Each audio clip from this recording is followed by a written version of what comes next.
Greetings and salutations, my lovelies, and happy Pride Month to anyone who's celebrating out there. Yes, folks, that is correct.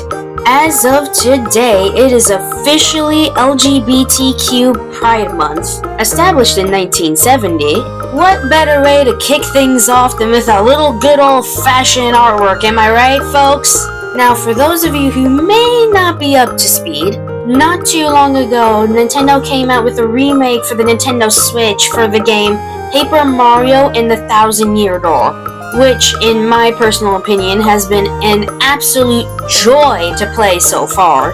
And in the original Japanese release for the game, there is a character called Vivian who is canonically, in that game at least, trans. More specifically, male to female. Now, this aspect of her character was censored in subsequent localizations of the game up until the recent remake got released last month, where it has finally been confirmed outside of Japan that she is, matter of fact, a male to female trans individual. And in light of this development, she will be kicking off this year's LGBTQ Pride Month for us all.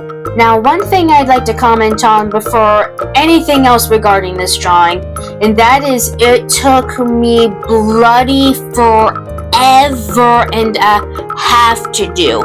Definitely a lot longer than I originally anticipated. Like, for real, no joke. I was working on this for almost 7 hours straight.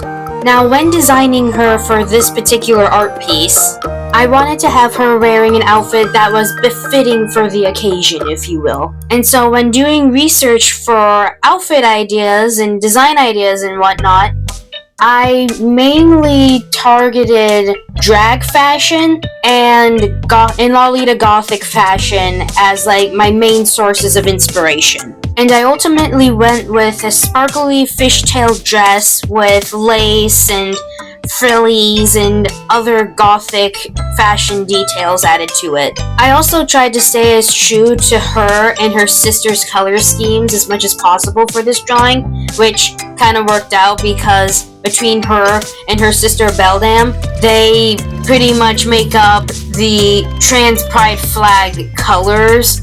And that's something I wanted to also have a lot of in this drawing too, so nice to see that it worked out, I guess. Now, on a different but still relevant topic, I knew essentially nothing about Paper Mario and the Thousand-Year Door before the remake came out.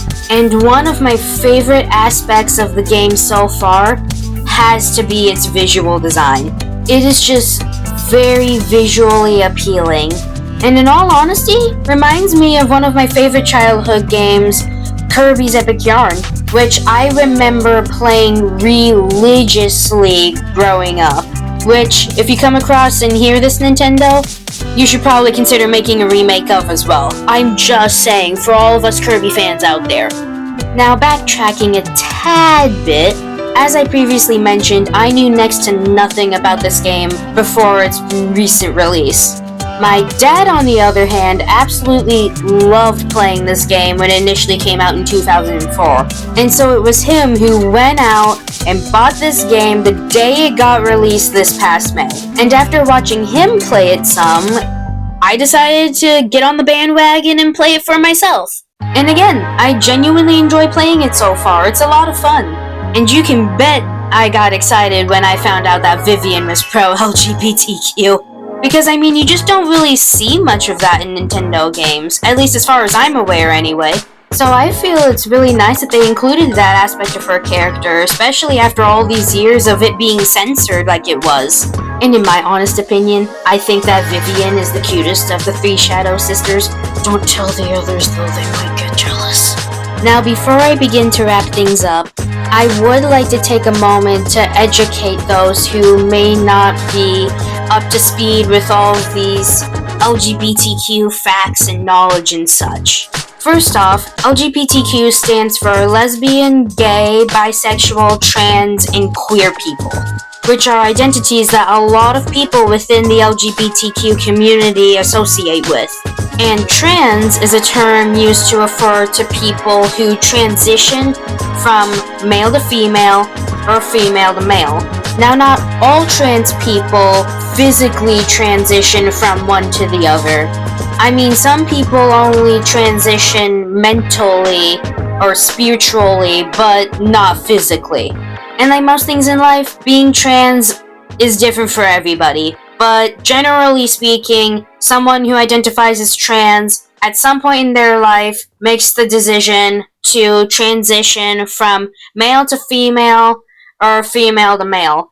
Anyways, I hope you all enjoyed this video, and with that, have a wonderful rest of your day or evening. And again, happy Pride Month!